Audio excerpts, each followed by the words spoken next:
하나의 거대한 믿음이었던 기독교가 어떻게 둘로 쫙 갈라지게 됐을까요?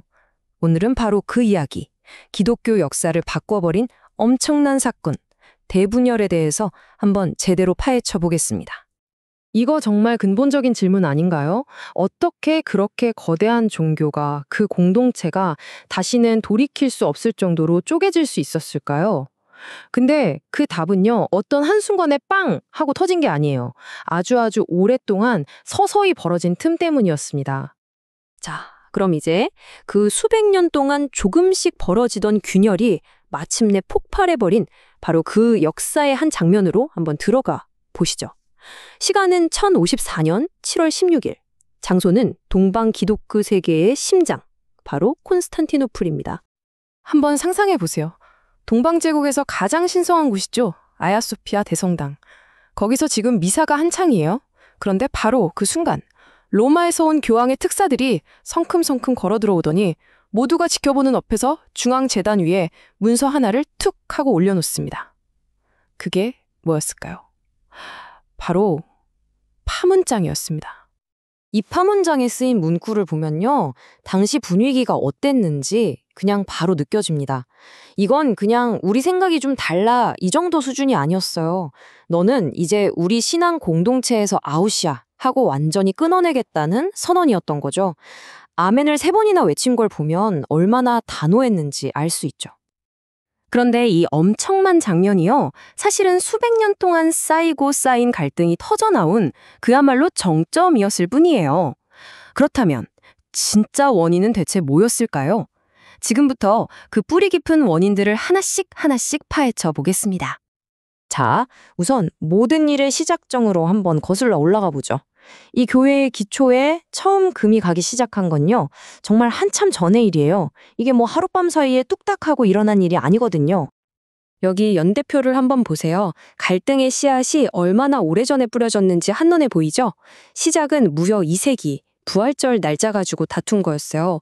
그러다 4세기엔 수도가 콘스탄티노플로 옮겨가면서 권력의 중심이 흔들렸고, 5세기엔 서로마 제국이 망하면서 교황이 서방의 실질적인 리더가 되어버렸죠. 그리고 9세기에 있었던 포티우스 분열은 뭐랄까 1054년 대분열의 예고편 같은 사건이었습니다. 자그마치 800년이 넘는 시간 동안 이런 마찰이 계속해서 쌓여왔던 거예요. 그럼 이번에는 정치적 그리고 문화적인 차이가 어떻게 종교의 분열로까지 이어졌는지 한번 볼게요. 이 로마 제국이라는 이름 아래 있었지만 사실상 이미 완전히 다른 두 개의 세계가 되어가고 있었거든요. 서방과 동방, 정말 이렇게나 달랐습니다. 서쪽을 라틴어를 썼고 여러 왕국으로 쪼개져서 좀 혼란스러웠죠. 근데 바로 그 혼란 속에서 교황이 엄청난 정치적 힘까지 갖게 된 거예요. 반면에 동쪽은요, 그리스어를 쓰고 아주 강력한 비잔티움 황제가 다스리는 안정된 제국이었어요. 여기선 황제가 교회 일에까지 깊숙이 관여했고요. 자, 보세요. 쓰는 말도 다르고 정치 상황도 다르고 문화도 다르고 모든 게 다르니까 서로를 이해하는 방식, 심지어는 신을 생각하는 방식까지도 점점 달라질 수밖에 없었던 거죠. 결국 가장 핵심적인 문제는 바로 이 권력 다툼이었습니다. 로마 교황은 내가 사도 베드로의 유일한 후계자니까 전 세계 교회를 다스릴 권리가 나한테 있다, 이렇게 주장을 한 거죠. 하지만 콘스탄티노플을 비롯한 동방교회에서는 존중은 하지만 당신은 그냥 우리랑 동등한 지도자들 중에 첫 번째일 뿐 절대적인 지배자는 아니야, 이렇게 생각했어요. 이 권력을 보는 근본적인 시각 차이가 너무 컸던 거예요. 좁혀질 수가 없었죠.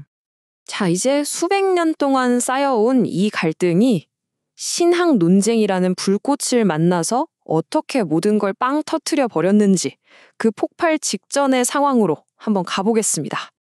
이게 조금 복잡하게 들릴 수도 있는데 이 필리오케라는 논쟁이 정말 결정타였습니다. 원래 기독교의 핵심 신앙 고백문에는 성령은 아버지로부터 나온다 이렇게 딱 정해져 있었거든요. 근데 서방교회가 여기에 슬쩍 그리고 아들로부터라는 말을 추가한 거예요.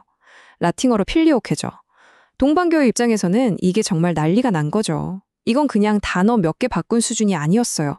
신의 본질 자체를 왜곡한 거고, 무엇보다 모두가 합의한 우리 신앙의 뿌리를 로마가 뭔데 마음대로 뜯어고치냐, 이거였죠. 비유하자면 우리나라 헌법 1조를 옆 나라가 와서 자기들 마음대로 바꿔버린 거나 마찬가지인 그런 충격적인 사건이었습니다. 자, 이 과정을 보면 1054년에 상황이 어떻게 완전히 파국으로 치달았는지 알 수 있습니다. 먼저 동방의 총대주교 미카엘이 서방 교회의 관습을 막 비난해요. 그러자 교황이 보낸 사절단 대표가 누구였냐면 아주 그냥 성격이 뻣뻣하고 타협이라고는 모르는 훈베르투스 추기경이었습니다. 결과요, 불보듯 뻔했죠. 양쪽 다 한 성격하는 인물들이라 협상은 애초에 될 리가 없었어요. 결국 훈베르투스가 먼저 파문장을 날리고 미카엘도 지지 않고 똑같이 파문으로 맞받아치면서 둘 사이는 완전히 돌아올 수 없는 강을 건너게 된 겁니다. 그런데 이야기가 여기서 딱 끝나는 게 아닙니다. 많은 분들이 1054년에 모든 게 끝! 이렇게 생각하시는데 사실 이 분열은 훨씬 더 긴 시간 동안 아주 서서히 굳어진 거예요. 1054년, 우리는 이 해를 대분열의 해로 기억하죠. 그런데 과연 이 숫자가 정말로 모든 것의 끝을 의미했을까요? 놀랍게도요, 당시의 동방이든 서방이든 평범한 신자들은 이런 일이 있었는지조차 거의 몰랐다고 해요. 그 사람들 삶에 당장 바뀐 건 하나도 없었거든요. 이건 사실 그냥 몇몇 교회 지도자들끼리의 권력 싸움이었고 그 영향이 일반 사람들한테까지 느껴지기 시작한 건 아주 한참 뒤의 일입니다. 사실 따지고 보면요, 1054년에 이 파문은 법적으로도 좀 허술했어요. 이게 교회 전체를 파문한 게 아니라 미카엘과 훈베르투스, 딱 이 두 사람을 콕 집어서 파문한 거였거든요. 게다가 더 웃긴 건 훈베르투스가 파문장을 낼 당시에 자기를 보냈던 교황이 이미 돌아가신 상태였어요. 그러니까 아니, 보낸 사람이 없는데 네가 무슨 권한으로 파문을 해? 이런 말도 나올 수 있는 거죠. 실제로 그 뒤로도 수십 년 동안 동방과 서방 교회는 계속 교류를 했습니다. 진짜 완전한 단절은 나중에 십자군 전쟁 같은 큰 사건들을 겪으면서 서서히 현실이 되어버린 거예요. 그리고 이렇게 수백 년에 걸친 길고 긴 결별 과정, 그 최종 결과가 바로 이겁니다. 서방은 로마 카톨릭 교회가 되었고 동방은 동방 정교회가 된 거죠. 우리가 아는 오늘날 세계에서 가장 큰 두 기독교 교파가 바로 이렇게 탄생하게 된 겁니다. 이 대분열이 완성되는 데까지 거의 1000년이라는 시간이 걸렸어요. 그리고 그 사건 이후로 또 1000년 가까운 시간이 흘렀습니다.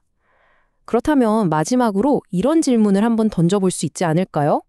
이렇게나 깊고 오래된 분열이 과연 언젠가는 다시 하나가 될 수 있을까요?